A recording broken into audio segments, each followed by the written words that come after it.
વિદેશથી પામ તેલ લાવે છે, જેથી આ ખેડૂતને મગફળીનો ભાવ નથી મળતો. આ ખેડૂતના અનેક રીતે કડદા કરે છે ભાજપ.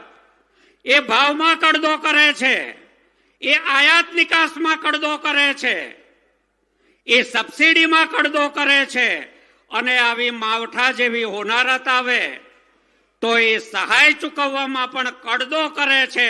સાચા ખેડૂત સુધી સહાય પહોંચતી નથી. ભાજપના મળતિયાઓના ઘરે સહાયની રકમ જાય છે. ભાજપના કડદા સામે આપણે લડવાનું છે. ખેડૂતને ભાવ નથી, સહાય નથી, આવક વધતી નથી, ખર્ચા વધતા જાય છે, તો બીજી બાજુ ગામડાનું જે બીજું પૈડું છે, માલધારીને શહેરમાં ઘૂસવા દેતા નથી અને ગામડે વસવા દેતા નથી.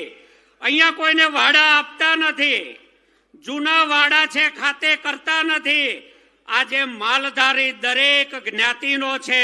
ખેતીમાં પૂરું થતું નથી, એટલે પશુપાલન કરવું પડે છે.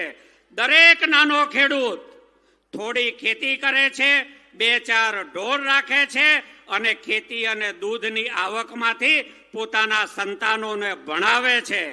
ખેડૂત કે પશુપાલક જ્યારે બાળકને ભણાવે છે, ત્યારે એને રોજગાર આપવામાં આઉટસોર્સિંગના નામે, કોન્ટ્રાક્ટ પદ્ધતિના નામે કે ફિક્સ પગારના નામે આ ભાજપની સરકાર યુવા ધનનો કડદો કરે છે.